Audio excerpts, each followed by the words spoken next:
التطور الحضاري هو من يواكب عصرنا الآن، وفي حين أن مشاريع البناء غالبا ما تنطوي على ساعات طويلة من العمل الشاق، إلا أن هذه الجهود تكافئ أحيانا من يقوم بالحفر.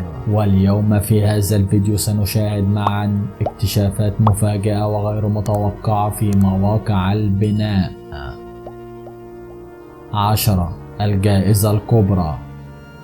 شهد أواخر القرن الخامس ظهور القوط والوندال كقوة عسكرية، مما أدى في النهاية إلى سقوط الإمبراطورية الرومانية التي كانت قوية في يوم من الأيام. في خضم هذه الفترة المضطربة تم إخفاء أكثر من 300 قطعة نقدية داخل وعاء لحفظها. ظل المخبأ مخفيا حتى عام 2018 عندما عثر العمال في كومو بإيطاليا على قدر من الذهب في قبو مسرح مهجور. ووفقا لخبير عملات فإن كل من وضع الجرة هناك قد دفنها بطريقة تسمح لها في حالة الخطر باستعادتها. تعود العملات المعدنية إلى العصر الإمبراطوري الروماني وتضم العديد من الأباطرة بدءا من هونوريوس إلى ليو الأول. 9. الحرب التي لا تنتهي. تستمر الآثار المتبقية من الحربين العالميتين في إلحاق إصابات طويلة بعد إطلاق الطلقات الأخيرة. على سبيل المثال في يونيو عام 2010 عثر طاقم بناء ملعب رياضي في جوتنجن بألمانيا على قنبلة تزن 500 كيلوغرام مدفونة على بعد 7 أمتار تحت السطح، وكان سيكون لهذا الاكتشاف عواقب مميتة، لذلك تم إجلاء سكان المنطقة على الفور بما في ذلك عدة مدارس وروضة أطفال. لكن بالرغم من استعداد الخبراء الألمان المتمرسين لنزع سلاح الذخائر غير المنفجرة، انفجرت القنبلة فجأة مما أسفر عن مقتل 3 وإصابة 6 آخرين بجروح خطيرة. تم تزويد القنبلة التي أسقطها الحلفاء خلال الحرب العالمية الثانية بفتيل كيميائي مؤجل، ومع ذلك فقد تعطلت في وقت إطلاقها وأصبحت غير مستقرة بشكل متزايد بعد الدفن تحت الأرض لأكثر من 7 عقود. 8. مشروع في بريطانيا. بشواطئها الوعرة وشواطئها الهادئة تعد مدينة المنتجع الساحلية سكاربورو في انجلترا مكانا شهيرا لقضاء العطلات في المملكة المتحدة. ليس من المستغرب أن يكشف اكتشاف حديث أن الرومان القدماء كانوا على صلة مماثلة بالمناظر الطبيعية الجذابة. تم اكتشاف بقايا فيلا رومانية فاخرة في وقت سابق من هذا العام في مشروع سكني جديد في شمال يوركشاير. خلال الحفريات تم الكشف عن مجمع مترامي الأطراف من المباني بما في ذلك منطقة مركزية دائرية بها عدة غرف وحمام.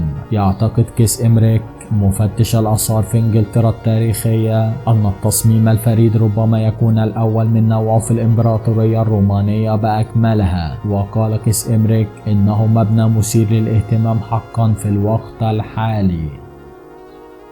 7. حماما إسلاميا.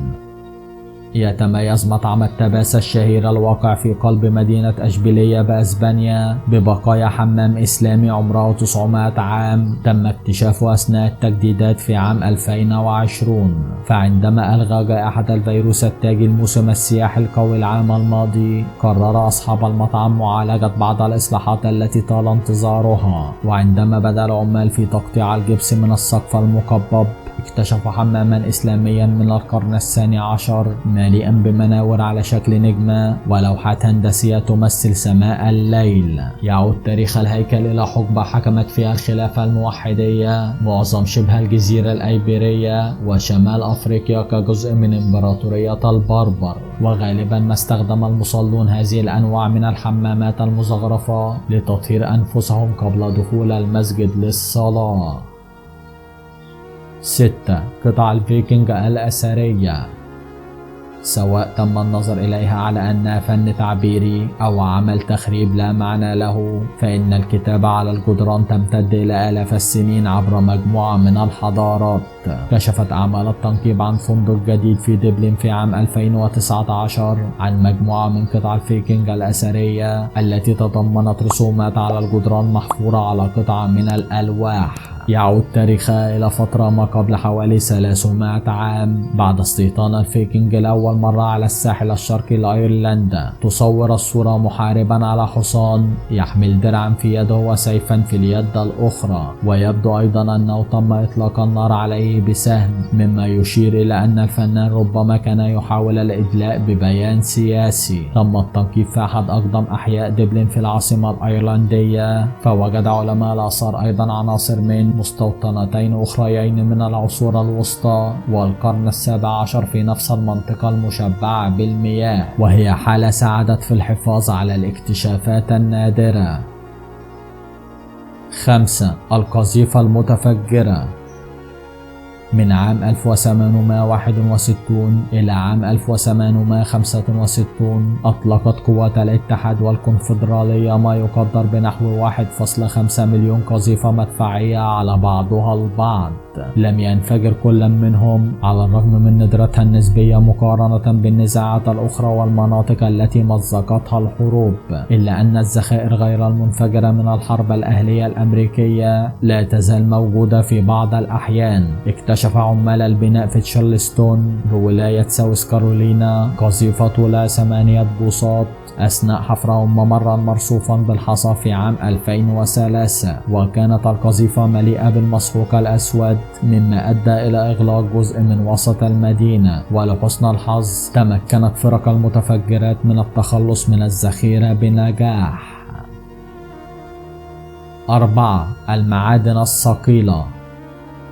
على الرغم من أن غالبية حرب الخنادق في الحرب العالمية الأولى حدثت على طول الجبهة الغربية، إلا أن تسكيرا بالمذبحة المروعة تمكنت من إيجاد طريقها على بعد 5000 ميل في كندا. في 11 من ديسمبر عام 2020 اكتشف مشغل معدات في أونتاريو بندقية ميدانية ألمانية وزنها طن واحد أثناء الحفر في موقع بناء مدرسة ثانوية. كانت البندقية بمثابة العمود الفقري للجيش الإمبراطوري الألماني طوال الحرب العظمى، حيث أطلق منها قذائف 15 رطلا بمدى إطلاق فعال يصل إلى 6000 ياردة. تضمنت قطعة المدفعية ذات التحميل المقعد نظام تثبيت بمقابض ارتفاع وعجلات صلبة متعددة الاسطوانات، والتي يتم تشغيلها عادة بواسطة طاقم مكون من 5 أفراد. تم إحضار البندقية في البداية إلى المنطقة كغنيمة حرب، لكنها أصبحت مع مرور الوقت ترميمها أمرا غير مرجح. تم دفن السلاح الصادق في النهاية ونسيانه حتى الآن. 3. ديناصور. في صيف عام 2019 في دنفر بكولورادو تم اكتشاف هيكل عظمي جزئي للديناصور ذي القرون الثلاثة بواسطة عمال يحفرون في موقع مجتمع متقاعدين. حدد علماء الحفريات من متحف دنفر للطبيعة والعلوم الحفريات التي كانت مطمورة في طبقة صخرية تعود إلى أواخر العصر الطباشيري. الديناصور الذي يحتوي على أجزاء من وجهه وكشكشه هو الأكثر اكتمالا حتى الآن الذي تم استعادته من حوض دنفر. وأكدت المتحدثة باسم المتحف مورا أونيل النتائج التي توصلوا إليها عن المخلوق العاشب الشرس أنها بالتأكيد ليست الأولى، وأن هناك الكثير في كولورادو. 2. تمثال لشان بوذا.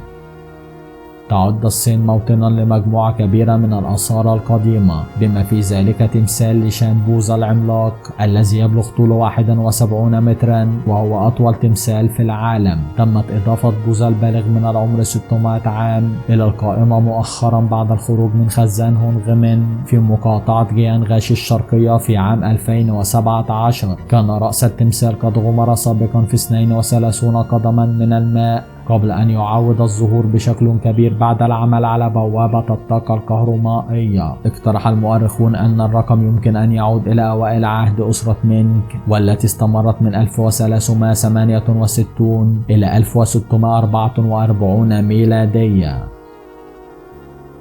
1. الوحشية للجميع. لم تكن الحياة في الإمبراطورية الرومانية عبارة عن فراش من الورود، فقد تم اغتيال الأباطرة بشكل متكرر، وخاض الجنود حروبا دموية لا نهاية لها، والعبودية موجودة في جميع أنحاء العالم. في عام 2015 زار تسكير قاتم بهذه الأوقات المظلمة الكئيبة في إنجلترا التي احتلتها روما بقسوة بين 43 و 410 بعد الميلاد. فأثناء تجديد منزل خاص في قرية إيست ميدلاندز في غريت كاستريتون، اكتشف العمال قبر رجل مستعبد كان يرتدي أغلالا حديدية ثقيلة وقفلا حول كاحليه. لم تكن الأغلال مجرد وسيلة لمنع هروب المزيد من العبيد المتمردة، بل كانت تحمل رمزا وأدوات عنيفة للسيطرة والإذلال.